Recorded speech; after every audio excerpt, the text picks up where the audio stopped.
Yeah, I started this when I was doing okay, like, and then, I just started the podcast 2019, and then it was just the kind of thing. It's kind of like having a blog, or, not deleting your Facebook because you have a bad day. I'm like, oh, I just haven't given up on the podcast. So I kept it going with some gaps in recording, like, May 2020 there was an episode, and then there wasn't an episode until, like, the end of August. So I'm telling people this is where I've been. But the podcast has definitely I definitely like talking to people and hearing people's stories. I think that's more interesting than me talking by myself, although I have done some of that, right? So that seems to be a common format. And is the Front Sight podcast, is that the only podcast you've done? I've done that. Yes, that is my only podcast. I've done some what did they had me do? They had me do, like, read some scripture and just like a devotional. Oh, okay. So I did that, and there's a video on that. But it was more devotional in how I see and my own walk in my faith and my my strength in my faith that keeps me going. People always say, "You're amazing after all of you've gone," but it's my faith. Yeah, it's my faith. So yeah, what is Billy? I mean, big question is, like, sometimes you have someone on, and if they're talking about their story, right? When I did a lot of these interviews a couple years ago, I would be like, "Tell me a background of you." It's like that's a big question. It's like, well, where does Maria start, right? But obviously, not obviously, we are here to talk about you and your family, but also focusing on Billy's story and what the last few years of that has been like. But I'm sure you've been asked it before many times, like, what is the backstory of kind of Billy and the military, and kind of maybe you could start with that, like the stuff leading up to his injury and stuff like that. Sure. So Billy's like any typical young man, extremely intelligent, had a real high academic scores, and this is a kid that never studied, was failing, all the typical young boy things that they're too smart to keep up with their academics, and he was extremely school public school, actually private school up to high school. And he was considered a genius, and his scores were always above the boards, but he was very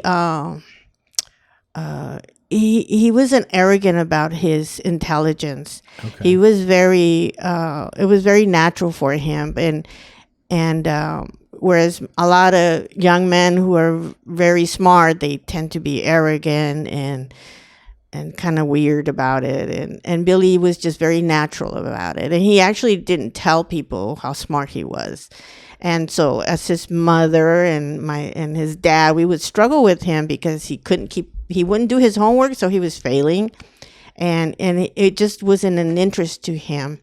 But Billy is a generation of kids who were 7 years old when 9/11 happened. Really? Yes. Wow. So we call them the 9/11 military generation, because when 9/11 happened, their hearts for service was like, in that moment when they were 7 and they heard about 9/11 and they saw the world, especially here in the United States and everything, the seed of service of military grew in their hearts, and that was something that kind of like American Sniper. Did you ever see that? Yes. Chris Kyle. Yes. They yes. show him. I think he was older though. Yeah. But he's like watching the TV and the thing. Yes. And, and these kids like 7 years old. Wow, that's crazy. And all of them, I was 16 when it happened. Yeah. Well, when you're, God touches your heart at a certain time in your life. Right. And that generation, they were all 7, they were 6. I don't think they were 6. They were all 7, 8, 9 when that all happened. And as they walk together and they give their oath for service into this country, and we saw it a lot with the Marines of that generation. They knew they had to go into military. That was their heart, and they struggled figuring out what they were going to do. They didn't know where their path was, but the military path was a yes. Without thinking about it twice, without any second thoughts, they just, oh yes, of course. You mean hard to imagine doing anything else but serving the country? And it wasn't like I'll grow up to be a fireman or a police officer. No, they were heading into the battlefield. Okay. And no fear. No second thoughts of losing their life in the battlefield. They were ready. And this is even before their oath. It was already built into their spirit, into their DNA. And Billy was one of those. So the struggle of high school and all of that and trying to figure it all out, when he decided. And then he decides to be a Marine. And this kid has no athletic bone in him. And he was little. So he didn't even know how to do a pull-up. So was Captain America, people. Yes. So was Captain America. And he couldn't even do a pull-up. Yeah. But for the next 13 months, he trained 6 days a week. And he was 18, you mean? Are you talking about like after high school? Nah. Yeah. So from his senior year till the day he went off to boot camp, he trained 6 days a week. And he got himself physically fit to pass the physical test and walk on those yellow footprints that are famous for all the Marines. There's these footprints at the MCRD in San Diego that when they get off of their buses, they step on these footprints, and that makes them on the road to being a Marine. And then they're not considered like other services, not to mess with other services. I'm kind of a proud Marine mom. They don't earn the title of Marine until they finish their 13 weeks of boot camp. Okay. Whereas the Navy and the Army and the Air Force, they consider you an airman, a soldier, a sailor the minute you start your boot camp. The Marine Corps is very proud. They don't accept you until you finish this 54-hour training that they do at the end of their boot camp. And until they pass that, then they earn their Eagle, Globe, and Anchor privilege to be called a Marine. It's pretty incredible. Yeah, it seems like, I'm not an expert on it, but there seems to be kind of like and obviously no disrespect to anybody in any of these it's okay. places, right? Because it's like Army, Navy, right? Navy SEAL, Marine. I think those are the main ones, right? And it's like, it seems like Marine in movies or in culture is like the best of the best or the most intense of all of them, right? And I don't know how true that is, but that's what it seems like. So it seems like that's part of the reason why there's maybe a different level of pride. It's an endurance period. Their boot camp is 13 weeks, where the other services it's much less than that, and it's the intensity. And so you have to like prove yourself mentally and physically to earn that privilege to wear the Marine title. And then they have this thing that once you're a Marine, you're always a Marine, and a Marine always lives. So it's kind of like a Marine is always there, and it's in their legacy and the way they walk and talk and they give each other a hard time and all that between services and all that. I heard some of your front sight podcast, which Yes. we'll put that in the notes too if you guys want to listen. But yeah, those guys are Marines, right? So One was Army. Chris was Army, and Drew is a Marine. Okay, right. So, they were kind of joking about that makes sense. Okay, that makes sense. They're jousting each other. They're giving each other a hard time. I know. I'm not gonna lie, guys. I tried doing like one pull up at LA Fitness in 2022 with my roommate, not Sam, our other roommate, and I'm not gonna lie. I had to have him help me do like one pull. yeah. And I'm like, wait, don't you have to do like 20 or something? Yeah. And I'm like, when you're overweight, it's obviously harder because you're pulling your own. Anyway, so how many did Billy have to do? I don't know. That's a technical question that I really didn't pay attention to. We'll have someone comment in on us and tell us how many did you have to do out of curiosity. It's probably more than one, and it's probably at least 20. Yeah, but anyway, that's beside the point. But he trained. He was a chubby little guy, and he wasn't tall, but he slimmed down. He took it serious. His recruiter, God bless his soul, was in charge of him passing his grades and making the graduation. And he, of course, graduates with a couple extra points.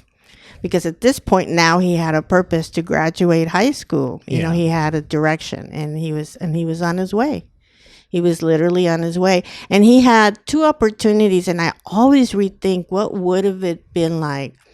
So his first job with the Marine Corps was going to be data analyst because he was so smart. He scored really high. So I mean, they really like having him because he was very smart. And he's kind of computer savvy, right? Yeah, he just had gets that from you. Yeah, he had the ability to do that. Okay. So, but he wouldn't be leaving that soon. So his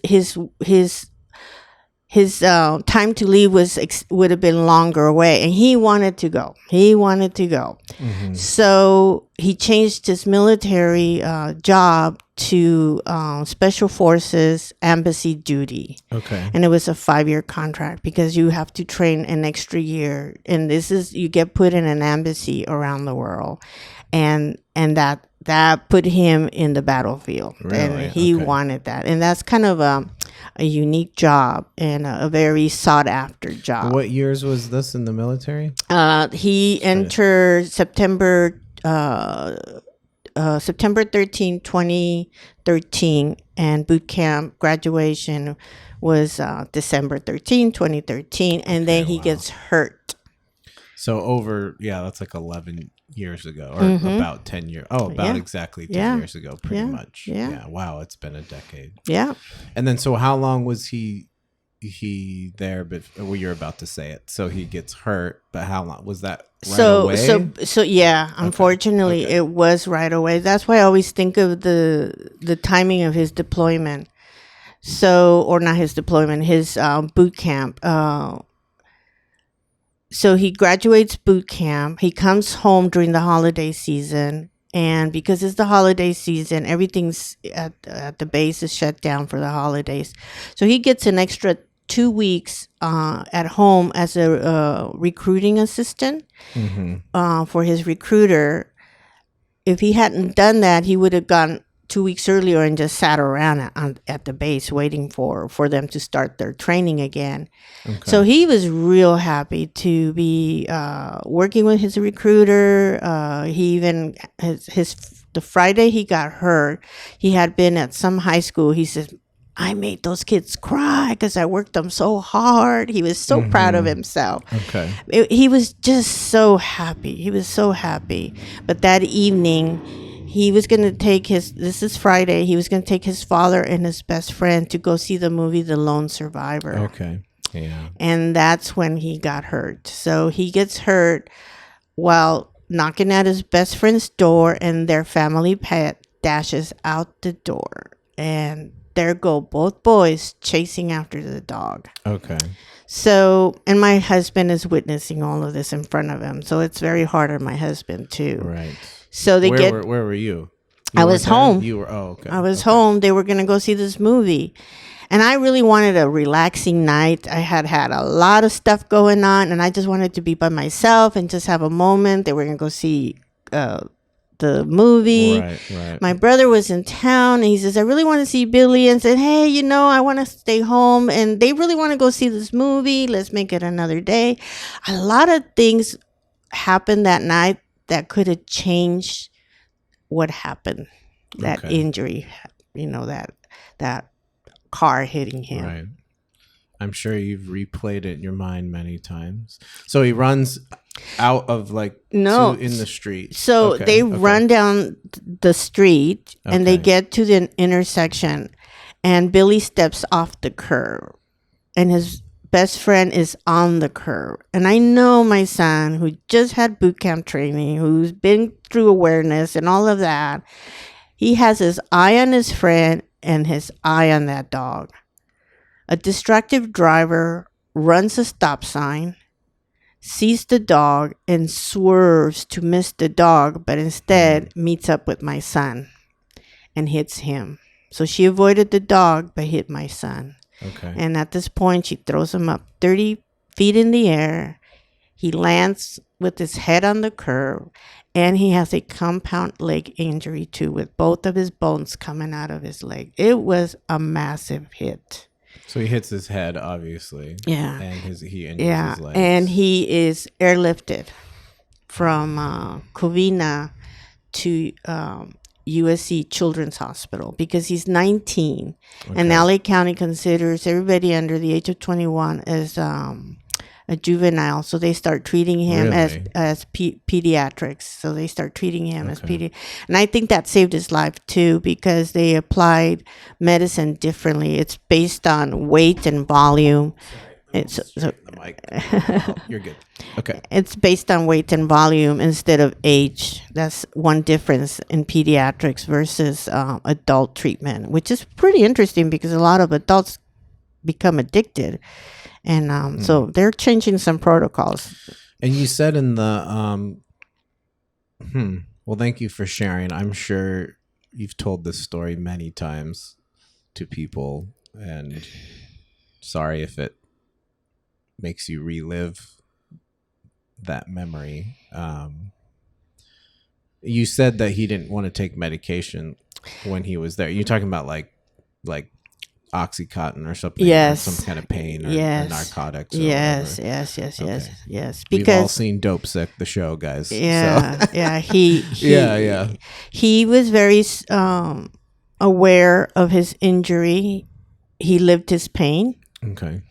And he didn't want to live the life of an addict, and that was he really didn't take anything, or no. you mean it was just like minimal or something? No. He took anti-seizure medicine because when you have a brain injury, you do tend to have seizures, and they can be major seizures or small seizures. And so he was tested for that, and he did have seizures. Really? Okay. And so the only medicine that he was really taking was anti-seizure medicine. Was it Lamictal? I don't know. Okay. I don't know. Because I took that for bipolar, but it's weirdly enough, it's like it treats seizures too. So you're like, anyway. But I really don't know. But it did keep his seizures in check. But he wasn't taking stuff for the pain, so he kind of just toughing it out. He toughed it out for 6.5 years. He lived in a level 6, and that was a good day, migraine. Okay. Since the day of that injury. And sometimes those migraines would go really massive on him. And he was then, self-medicating with alcohol, whatever he could do. But he didn't want, he did try some heavy migraine stuff, but there was the stuff he would shoot into his leg, but it wasn't helping. He had, his migraines were not considered like a migraine, like you take medicine and your migraine's gone. It was his injury. Sure. It was his, because he hit the car, or no, it was because he hit his head. He hit his head. He hit his head on the concrete. Yeah, so the car nicked him at the legs. Back of his head. The back of actually on the side. The side. Okay, yeah. Okay. Well, obviously the brain is very powerful. And our skulls are not that thick in some parts. When but he was yeah, he was airlifted that night, he blue lined. He flatlined. Really? Yeah. Oh yeah, he Wow. died, and they brought him I back. don't know if I knew that part. Yeah, he flatlined, and that's where the miracle comes into play, because when my husband called me and told me what had happened, and I pull up to the scene, Right. I raised my arm to the Lord, and I literally told the Lord, give him the miracle of Lazarus. Yeah. Bring him back complete. If You're like not just resurrected, but healed too. Yeah, bring him back complete. Do not leave him living a life of a disabled person. Or please, Lord, take him home. I literally prayed that prayer for him. My husband was like, you pray that? I said, why was I going to pray, give me my son for me? I already have my life. Well, yeah, it's like seeing someone who's paralyzed, and that's a whole conversation, because it kind of is just like, is that really a way to live, to be alive? But obviously there's different levels, but I know what you mean. Like, you don't want him to be probably in a wheelchair and barely being able to talk. Probably the talking part's the hardest. And it wasn't about right? me. It was, he had told me a long time ago, I'd never want to live a life where I'm disabled. He had told me that a long time ago. So I knew his heart. And that's why I pray that. Yeah. And I prayed it for him. I didn't pray it for me. And if God wasn't going to lift him from that bed, I told the Lord, please take him. So every breath that he had, if he had a breath on him, I knew God would bring him back. And that was just my crazy faith that I had, that people thought I was losing it, because the diagnosis was he wasn't going to wake up. And if he woke up, he was going to be severely disabled because of the amount of brain injury that he received. And how long was he? It was a coma, right? 15 days. 15 days. Yeah. Wow. And he wakes up from this coma, and they say that usually people don't talk when they come out of their coma. They just kind of look around and all that. Was it supposed to last longer? And are you saying that you were praying and it was kind of, or is 15 days normal? No, it was supposed to last longer. It wasn't. They didn't even. Sometimes they don't know. Yeah. Apparently they, because of the amount of injury to his brain, and he wasn't waking up. Okay. So that was another thing. He was not waking up. Yeah. And so that's when they did an MRI, and then they discovered he had suffered a stroke also at the point of injury. Okay. So he had stroke, and probably that's why he flatlined that night. Okay. And he had pretty massive brain damage. So for him to wake up, and then to wake up talking and speaking, am I still a Marine? That's you shared huge. That in the podcast that he said, am I still a Marine? And you guys all kind of laughed and stuff. And Yeah. So God had his hand in my son for a reason. Yeah. And so then the next 7 months, we're at Palo Alto VA recovering him. And I go to Palo Alto, and I live in a Fisher home, and I what's that? A Fisher home is a nonprofit. It's a family called with the last name of Fisher, and they call them Fisher House, and they're all over the country at the VAs, and this is where the VA families live when their veteran is in the hospital. Okay. And it could be an older veteran, a young veteran, an injured veteran. It could be for any reason, not a veteran. It could be also active duty. And so you get to live in this beautiful community home. You share the kitchen, but you get your private room and your own bathroom.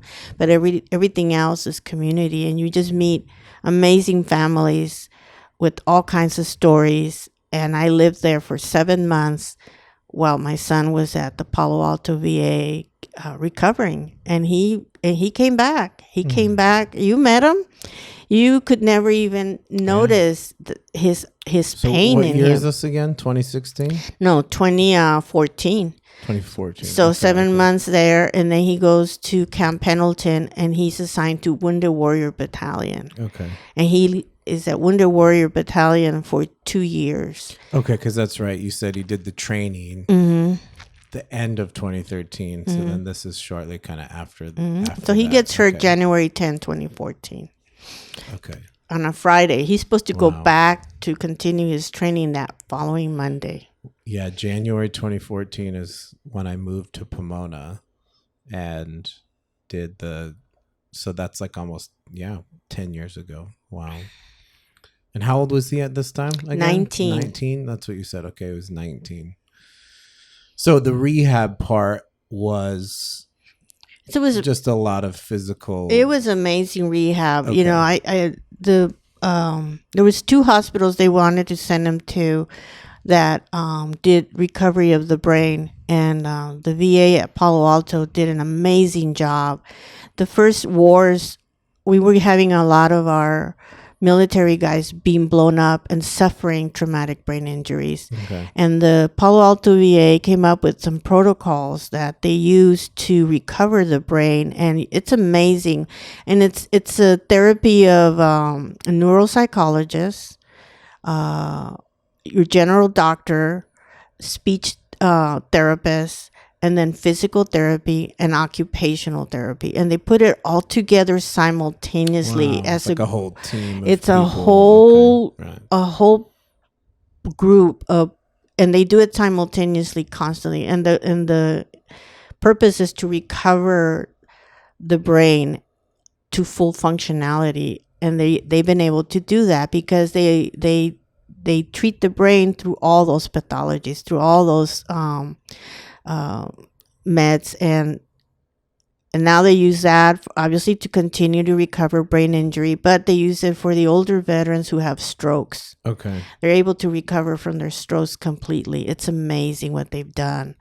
And that's what they did with my son. And then when he went to Camp Pendleton, he was there 2 years trying to get back into his Okay. fleet.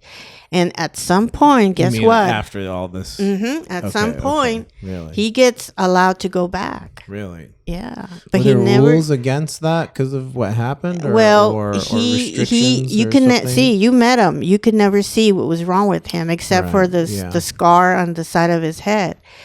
But Yeah, it's true. it took a major to look at him and they put him back in the field and they trained him, and this major just looked at him and he says, I'm not doing that, and he pulled him out. And that was heartbreaking for my son. That was really Because they heartbreaking. saw him as kind of a risk. Just his heart, in his soul, he just didn't want a risk for him and a risk for the other guys, and Right. that broke my son's heart. Yeah.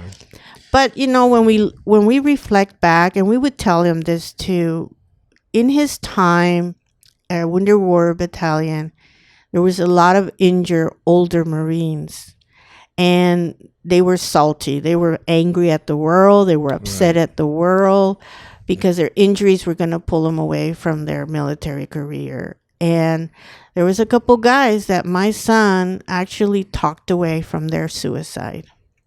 Really? Yeah. You're talking about in the time that he was in At this Wounded place, Warrior. right? Recovering. You make friends with people. You're there. Yeah, all other day. Marines that are in that same situation. They have injuries that can't keep them going, and there's story after story of how he stepped into their light, and he pretty much yanked them out of their darkness, and now they're successful men, and living beautiful lives.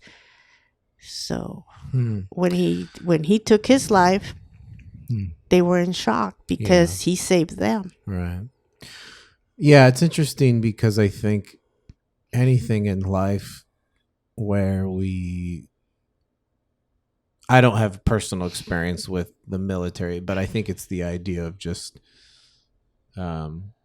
having purpose, right? When you get locked into something that you feel, I think there's a desire in us to do something great, right? And to make an impact. And I think the life's, the hero's journey for all of us is kind of trying to figure that what is that thing. And so we tried different things, and I think eventually, hopefully, it kind of, you stop trying and you lock into the thing. And so it seems like probably for these guys, maybe they never did anything else, and they only felt like the only thing they could do was this military. And it even sounds like that's Billy's story. I mean, he going into the military at 19, that's the time where you're trying things. But yeah, so this is 2014. Okay, that's a big gap. Obviously, we lost Billy in 2020. So what were the things kind of building up to then? I guess if you could fill in the gaps, like. Well, he tried many things. Yeah. He tried many. Going back to school was one of them, right? Oh, Yeah. he tried many things. He tried welding. He tried gunsmithing. He tried many things. Okay. But his brain injury got in the way. Okay. Right. It was very debilitating. Okay. It was extremely debilitating. He wouldn't sleep. He had insomnia. He had all the typical things that happen physically when you have a brain injury. Okay. And what's the, like, I feel like you were talking about on that podcast, like, there's not really medication. It's not like like depression or something where maybe meds can help or something. He didn't really have that. It was just kind of like a lot of suffering with the thing. And it's not like when we get a headache, we take aspirin. Yeah. Not aspirin, but you take Tylenol and you're like, I hope it helps, right? It's like, well, maybe you should drink water. It's not like that. It's like an ongoing kind of thorn in the flesh of experience. It is. Yeah. And a lot of military guys who have had, Chris has a brain injury, and they call him TBI, traumatic brain injury. Okay. And they do all kinds of treatments, and sometimes it's a storm. Okay. The thing that keeps some of them still standing up is they're in the fight, and they figure out what works for them. And there's a lot of different things that they try. They can try exercise, meditation, combination of that and medicine. But the one thing that they've all discovered is they have to be sober. Mm-hmm. And you mean like from substances like alcohol and drugs, or something. Okay. And because that's a hard one for a lot of people, because that interferes with your brain. Yeah, that's a big problem. Well, sleep alone, all that stuff messes up sleep, and sleep can be hard enough as it is without that. Yes. Yeah. And my son did drink, and some of that was self-medicating for himself when he had those difficult nights, and he was young, so we tried to get men around him to be encouraging, because you get tired of your mom and dad telling you, don't do that. Don't do that. Yeah. But he was lonely. Yeah. He was lonely. Sure. He didn't have friends around him that understood his walk. Right. And I think that's part of also what happened that night. So,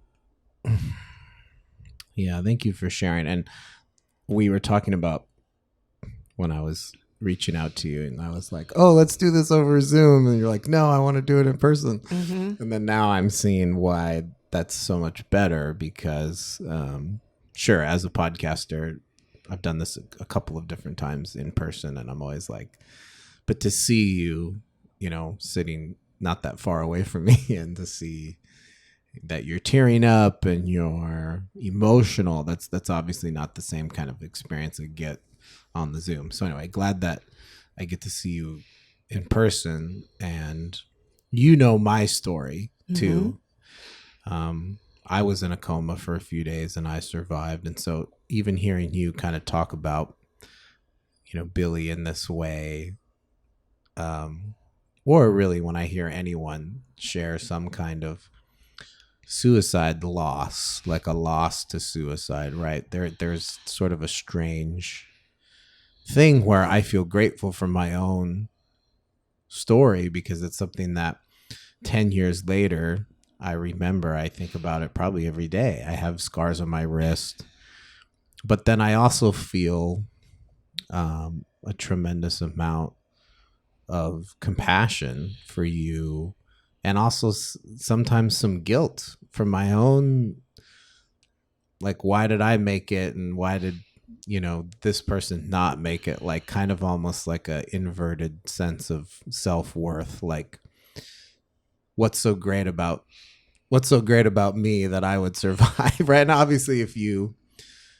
if I really meditate on that and I let that take a hold of me, well, that's probably going to just make me feel really sad. And it's like, no, God is in control here, and I know I'm alive for a reason. And it's not like since I survived the coma, my life's just been so struggle free. No, it hasn't. Because I've had a miracle. It's like, no, it still has been hard. I mean, I relapsed 4 years ago. So what has life been like? Well, I guess you could tell the story though. Like what were the things, what was Billy like before you lost him though? I mean, was there a difference in those kind of months building up to October? Because I guess that's part of this conversation. Yeah, sometimes it's hard to tell, right? You know what? I honestly think that it was in his mind, but it wasn't his plan.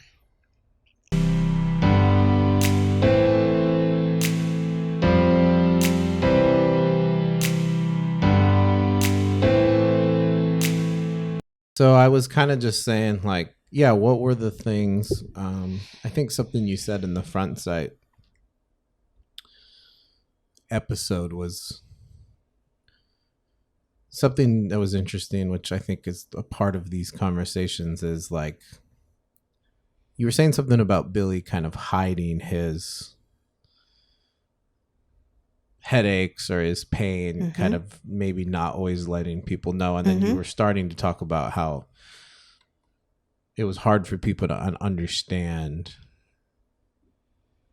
relating to his experiences, which sounds very lonely, right? Yes. And I think suicidal tendencies or thoughts, depression, is very isolating because it's like we look a certain way on the outside, and that makes people assume that's what's going on in our soul, right? And I know for me, I don't have Billy's experience of a brain injury, but I've always been blessed with like pretty good social skills, and thanks to my mom, a decent looking person.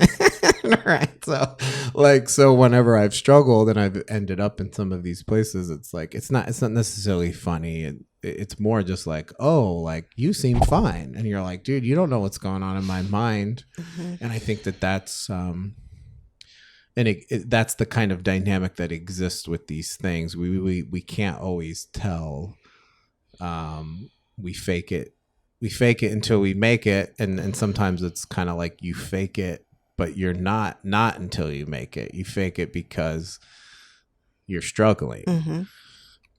So it sounds like kind of post this intense rehab thing for many years, Billy tried to have friends. I do remember one time you telling me about him going, I think, to Mount Sac, right? And Mount San Antonio College, and trying to study computers, but then he like dropped out after a couple of weeks or something like that, So that's kind of what you're kind of getting to, is that like there was a lot of loneliness there? Well, the loneliness is part of the journey of finding where you're going to fit in the world, but my son always managed to have a girlfriend. So in his journey, he always had a girlfriend, and he had a lovely girlfriend. I think that was going to be the wife. Right? Is that that was the girl in Texas or Yes, something like that? yes. Okay, I remember that. Yeah. And so I don't know They if just met like online or something. Oh, they've been friends for a long time, Okay. and then they became more than friends during COVID. Okay. So they said, hey, people have long distance relationships, and they agreed, and that was it. And they had a beautiful relationship. And so it surprised everybody. Like I said, I don't think it was in his plan to do that. I think he had a bad night of a storm of his pain. Okay. And I just think that because you mean the night that he died? Right, yes, because he just, if he was up, he would try to have an amazing day. And he was always willing to be there for everybody. If somebody needed him, he was there. Right. Even though he didn't drive or whatever, he made his presence there. And that's why it was a surprise to everybody when he took his life.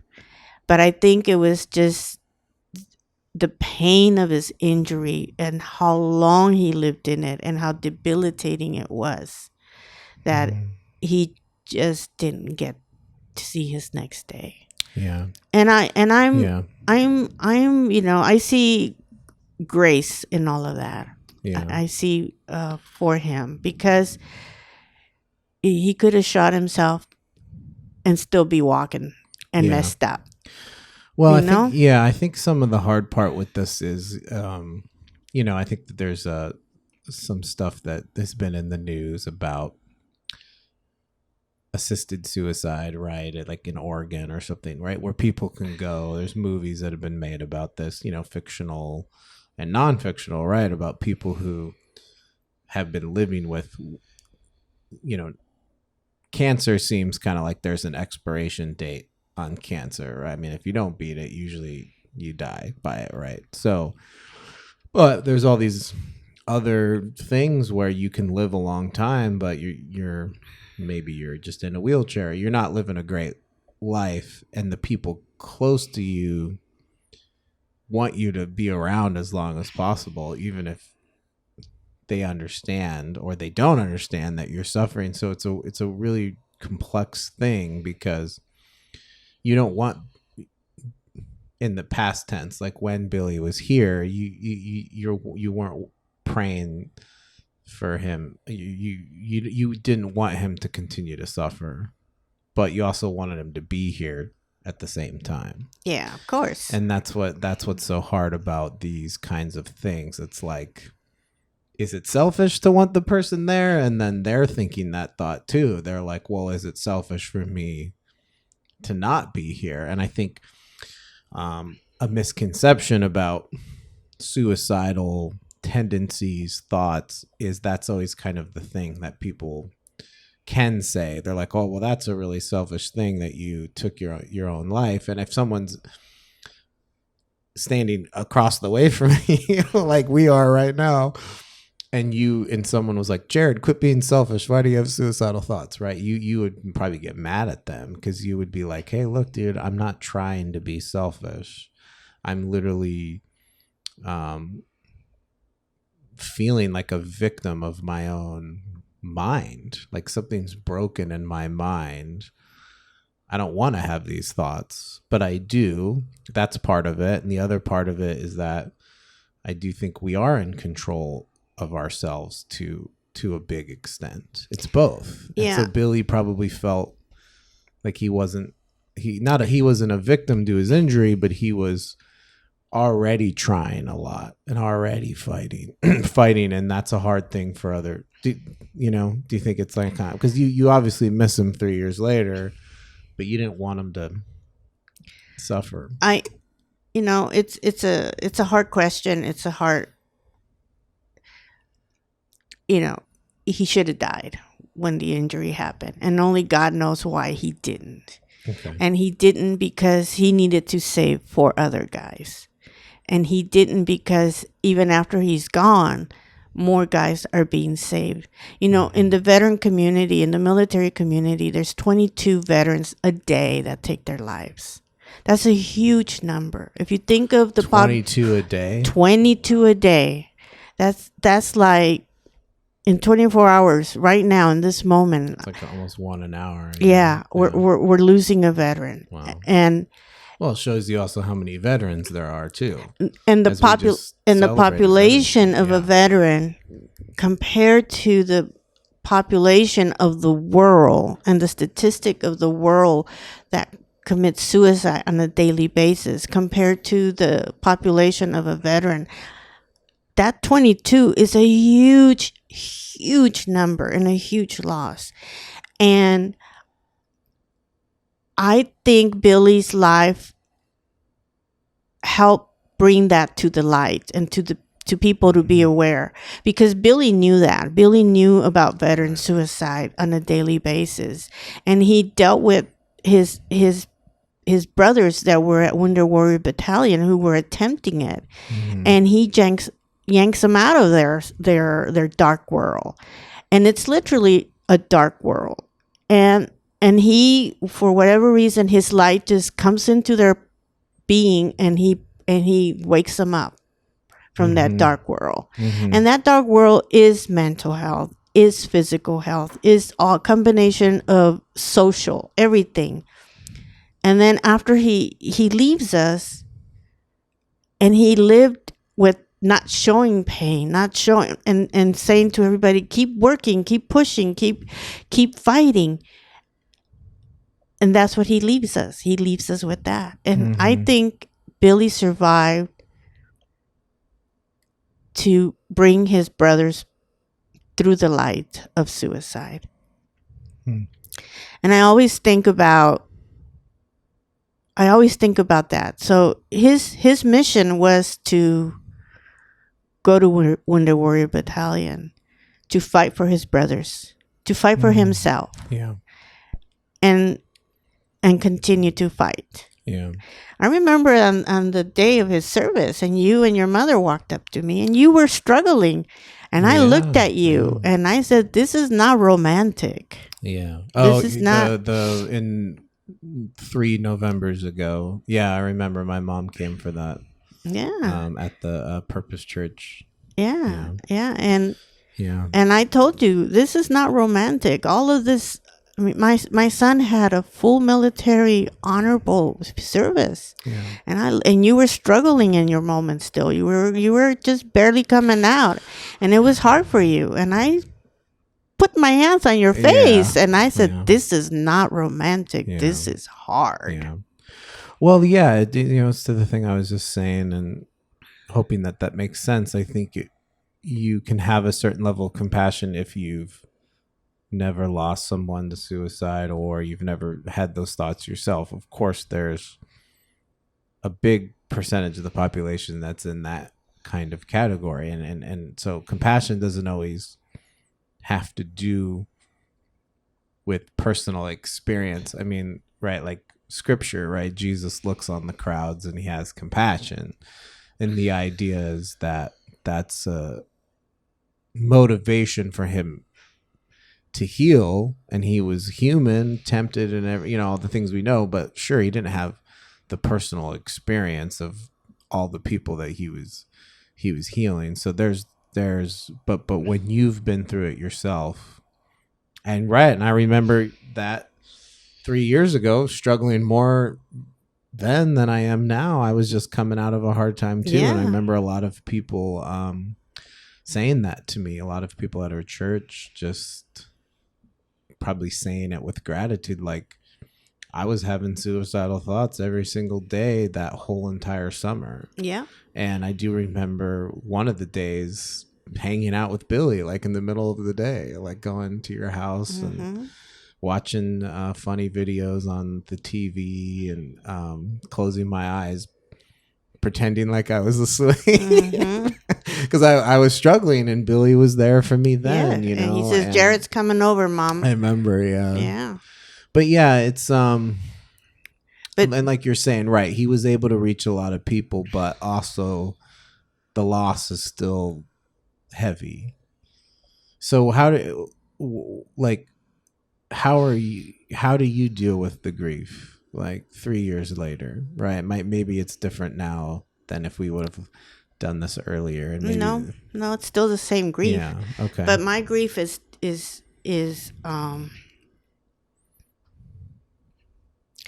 in the faith. Right. I really do believe in all my heart that the only way to home to our Father into the kingdom is through death. There is no other way getting there unless we're the few selected that just get taken up, but the rest of us are going to die. At the end of the day, we're going to die. Yeah, and we're all hoping, we're like, am I in that little small percentage of people that never die? It's like, okay, well, yeah, but probably don't think about that too much. But that's our way home. Right. And Billy, people always say when somebody passes away of illness and sickness, it was time for them to go home. The Lord came and took them.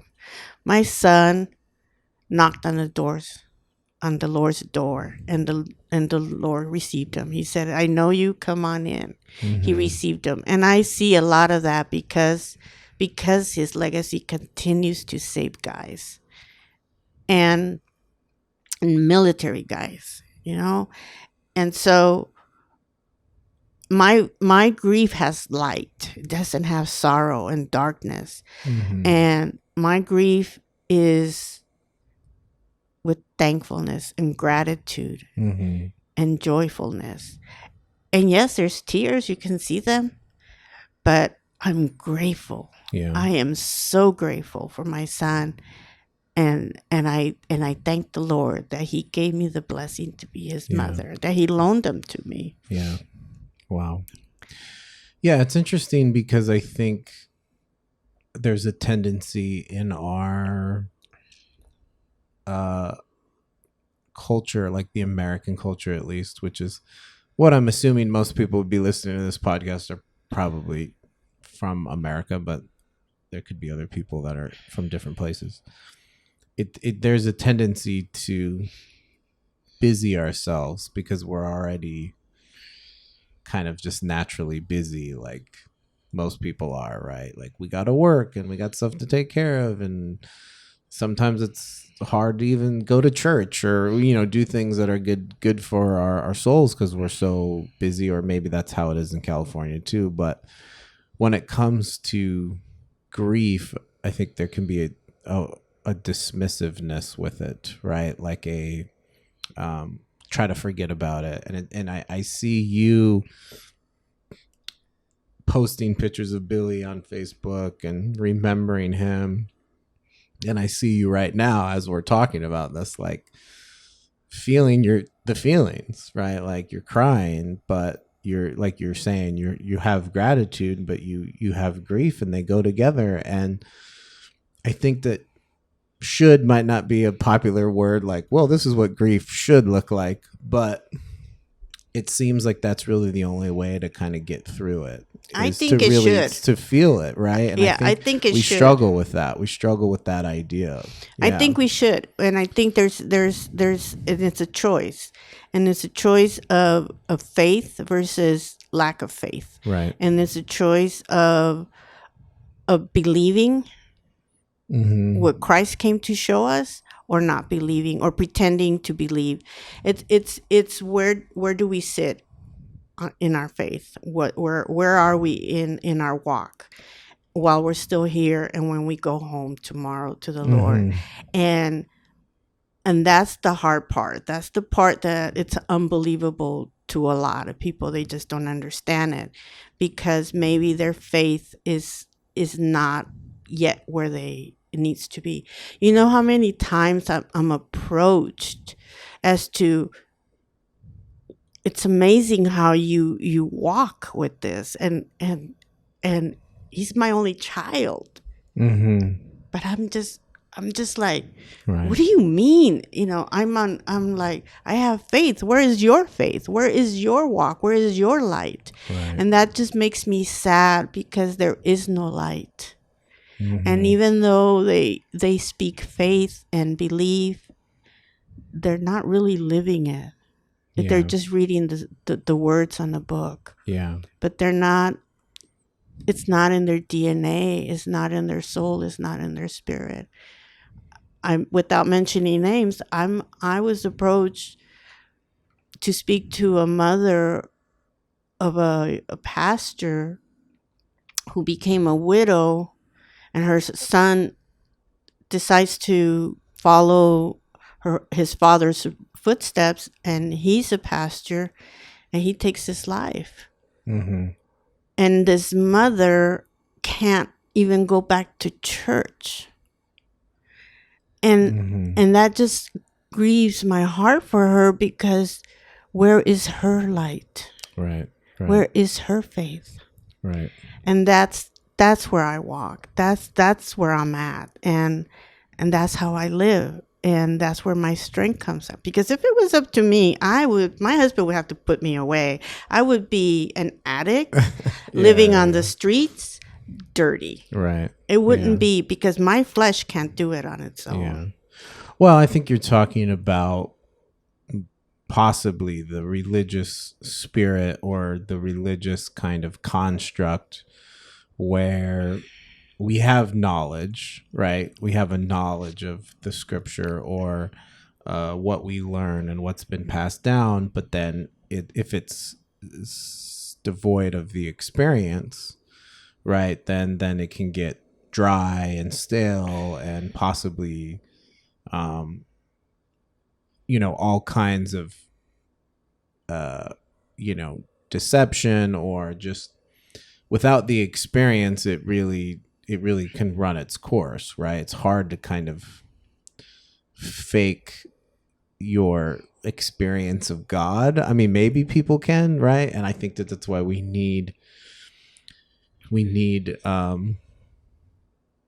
like we were talking about before we were recording, right? Like I survived this miracle, but then I felt sad when I survived out of the coma. Mm-hmm. And I think that's actually that's the way life is. It's like God does something, and then there's still kind of a process. And it's like, if I would have just felt super great, and I had to skip those 5 months of the hospital, you know what I mean? Wow, would have been cool if it would have only, you know what I mean? Like, oh, I'm out of here and I'm back to normal. But there was a process I had to go through, like the healing, and it wasn't like it stopped after that. And that's part of it. That's what makes it hard, is that every day we get up and we it's hard and beautiful. Like, we pick up the cross every day. Like, Jesus is getting up every day, and he's doing his thing, like, every day. It wasn't like, oh, that was a good Sermon on the Mount like 3 months ago. He's like, no, we got to do something new today, until the very end, like until he was like doing the cross, and then he's still working. He's still, that's the example for us. It's like, it's so right, I often think of the scripture of King David when his baby was dying, and that he threw himself on the ground, and he was praying to the Lord nonstop to save his child, and he just threw his faith on, and King David is a great example of faith, and he was just nonstop praying, and then the baby dies, and then he gets up and starts eating, and then everybody's like, whoa, afraid to tell the king that his, what's going on. All of a sudden we couldn't even talk to him. He was, nonstop praying to the Lord, and now he's up and walking. But King David says, okay, I'll see him in the future. I'll see him in heaven. He knew he was going to see his child. That's how I walk. There is no grief in there. There's only light. I know I'm going to see my child again, and I'm going to see the Lord again. Mm-hmm. That's my example of my grief, and it has nothing to do with religion and being religious and all. It's just deep in my soul of myself, and the spirit of myself. Like King David, I got up and I knew I was going to see my son. My son is not in my past. Everybody says, oh, forever 26, oh, forever blah, blah, blah.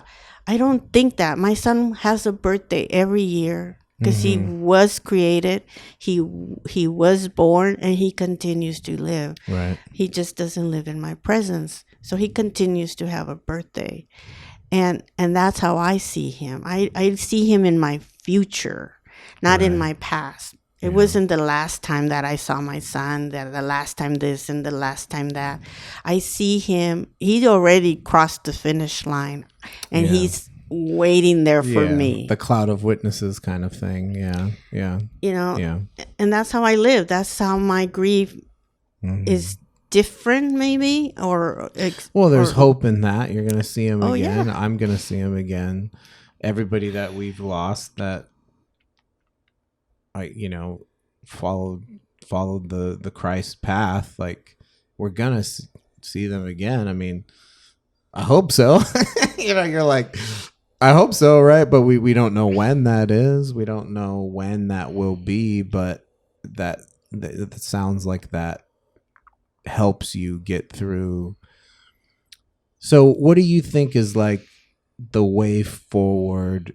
I know you're kind of probably like, what is the way forward? Like, what advice would you give to people who are like someone they know is obviously still here with us, but they're struggling? I mean, they're having the suicidal thoughts. Maybe they're in the military, maybe they're not.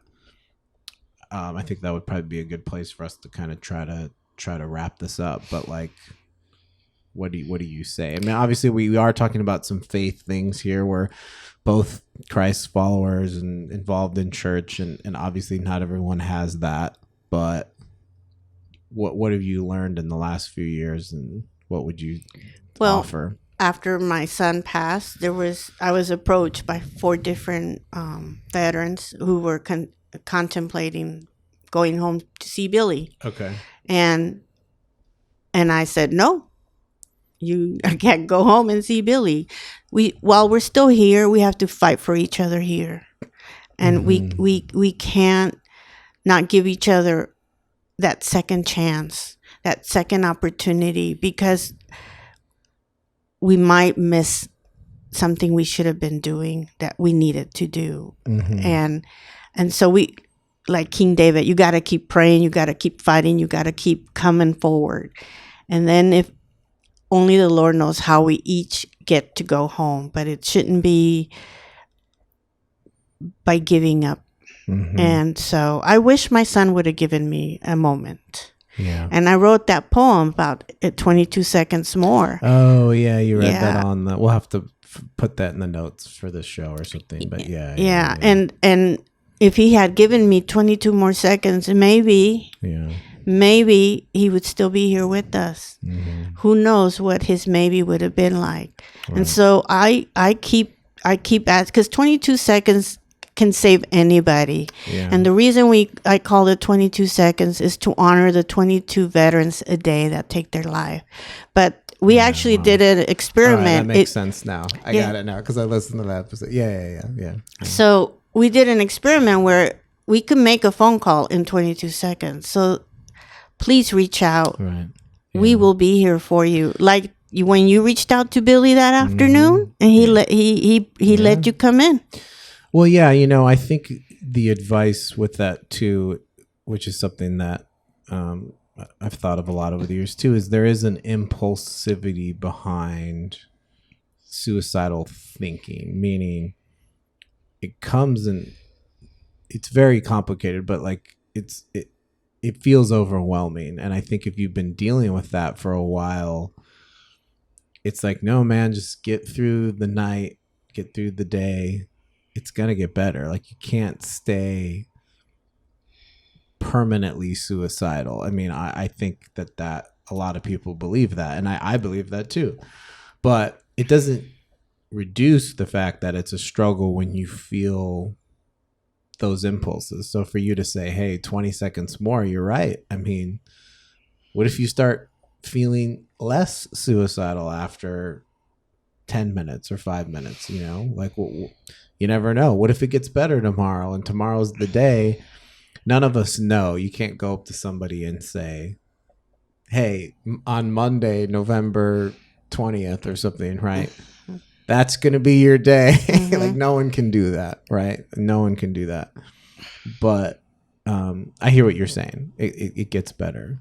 We have to keep fighting. Yeah. Yeah. And only the Lord knows when our last breath will be and how it will be. But you got to keep fighting. You got to keep moving forward. You got to keep trying. And that there's love in that. There's hope in there. There's gratitude in that. There's life in that. Yeah. And so that's how we do it.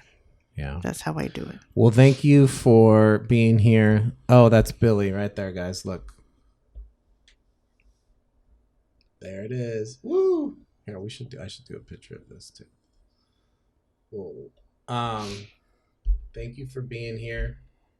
Thank you for we've been talking about this for a while, and I'm glad that we made it happen. And obviously doing this in person was much better than online. I do want to add one more comment. Yes. Everybody has a daily struggle. Mm-hmm. Our life is not a Walt Disney movie, or a Hallmark movie. Right. It is a daily struggle, and we will have tough days in our times, and we just gotta be okay with that and have joy in that struggle. We can't let our souls and ourselves sit in, well, I can't afford this and I can't, you can't live like that. Don't let the struggles of life keep you from living your best lives. Mm-hmm. Amen. Well said. Well, we'll leave it at that. I'm not going to say anything else other than thank you again for being here. It's an honor to talk to you, and it's an honor to be your friend.